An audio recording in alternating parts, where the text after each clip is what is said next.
रायगढ़ के मुद्दे, क्योंकि आपके जो समर्थन के लोग हैं वो आपको रायगढ़ से भी एक बात और कहना चाहूँगा, जो आपने कहा राम गमन के बाद और जितनी बातें कही, यदि पिछले 10 साल में जितने भी निर्णय लिए गए हैं, चाहे 370 हो, चाहे राम मंदिर हो, चाहे 3 तलाक हो, चाहे वर्तमान में यूसीसी हो, यदि आप में दम हो पूरे राजनीतिक दल में भारत देश के, वो अपनी मैनिफेस्टो में डालें कि हम ये सब हटाएंगे, राम मंदिर को हटाएंगे, 370 को हटाएंगे, 3 तलाक को हटाएंगे, यूसीसी नहीं लाने देंगे। अगर उनमें दम है, यदि मोदी जी ने गलत किया है तो अपने मैनिफेस्टो में डालें।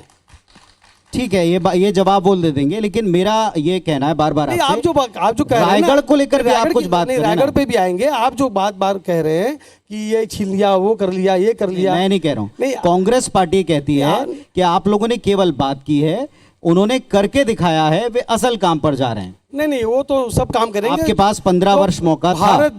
भारत देश की जनता चाहती है वही काम सभी राजनीतिक दलों को करना पड़ेगा, चाहे भारतीय जनता पार्टी हो, चाहे कांग्रेस हो, चाहे कोई भी दल हो। जो भारत की जनता चाहेगी वही करना पड़ेगा।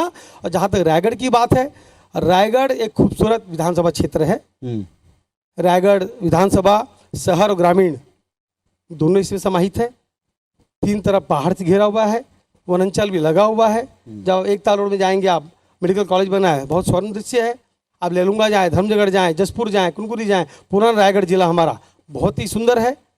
मैं कहना चाहूँगा रायगढ़ में समस्याओं का अंबार है। उसका कारण क्या है? रायगढ़ रियासतकालीन क्षेत्र रहा हुआ है। ये गलियों का शहर था। उस समय कोई ट्रैफिक का कोई काम नहीं था, कोई घोड़ा गाड़ी तो था नहीं, साइकिल पे लोग चलते थे, उसकी ज़रूरत नहीं थी। रायगढ़ की आप बसाहट देखेंगे तो पुराने तौर पे है आज भी। तो इसलिए यहाँ पर जनसंख्या चूँकि बढ़ चुकी है, उद्योग आ चुके हैं, इसलिए इसको बहुत सजाना पड़ेगा। जो बेतरतीब बसाहट है उसको सुनिश्चित करना पड़ेगा।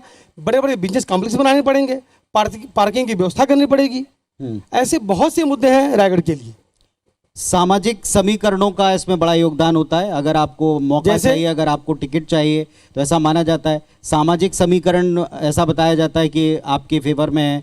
धार्मिक मुद्दों के ऊपर आप प्रखर होकर बात करते हैं।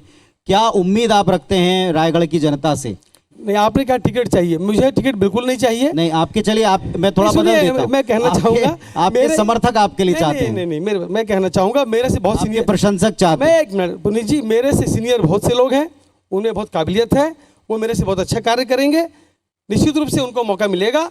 किसी कारण से आपने कहा समर्थकों के कारण चौधरी जी बैठे और बड़े लोग बैठे, किसी कारण से अवसर मिलेगा। आप समर्थकों की बात का समर्थन तो करते हैं ना? बिल्कुल करते हैं। ये मंच घोर राजनीतिक है, इसलिए मुझे इतना ब्लंट होना पड़ेगा। नहीं कहना चाहिए, तो भी कह रहा हूँ। आज मोदी जी प्रधानमंत्री हैं, पावर है, तभी कुछ कर पा रहे हैं।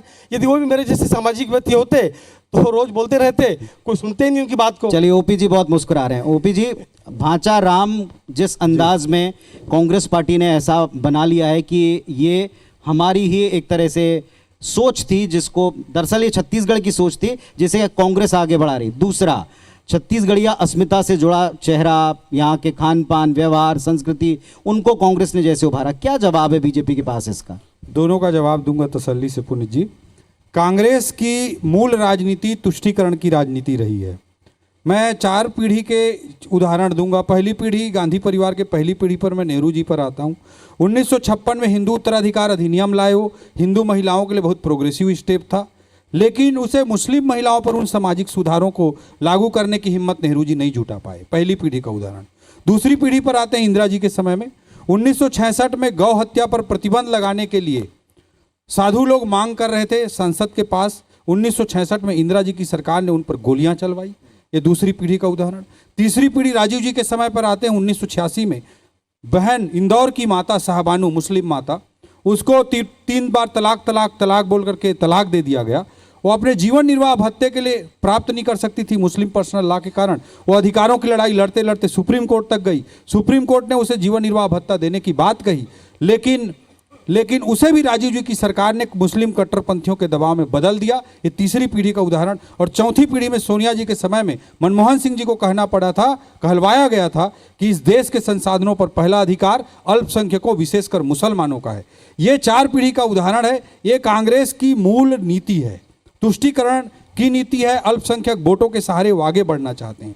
लेकिन भारतीय जनता पार्टी की नीति साफ है, justice to all and appeasement to none. न्याय सभी के साथ और तुष्टीकरण किसी के साथ नहीं। आज प्रखरता के साथ मोदी जी की सरकार ने आज मैं हमारे कांग्रेस के भाई भी यहाँ बैठे हुए हैं, 370 उन्होंने हटाया, अभी हम कैमरे के बाहर उनको पूछेंगे तो भी समर्थन करेंगे। उन्होंने ट्रिपल तलाक हटाया, हमारे कांग्रेस के मित्र भी उसका समर्थन करेंगे। राम मंदिर के निर्माण का रास्ता उन्होंने प्रशस्त किया, बहुत जल्द वहाँ पे उसका उद्घाटन होने जा रहा है, उसको भी हमारे कांग्रेस के मित्र समर्थन करेंगे। और वर्तमान में यूसीसी का मुद्दा चल रहा है, ट्रिपल तलाक या मुस्लिम माताओं बहनों के अधिकार की बात है, ये कोई धार्मिक विषय नहीं है। मुस्लिम कंट्री में भी ये समाप्त हो गया, पाकिस्तान जैसे देश में भी समाप्त हो गया, और भारत में तुष्टीकरण की राजनीति के कारण इतने दशकों तक नहीं समाप्त हो पाया था, उसको आज मोदी जी समाप्त करने की बात कर रहे हैं, तो उसका समर्थन भाजपा के लोग तो करेंगे ही।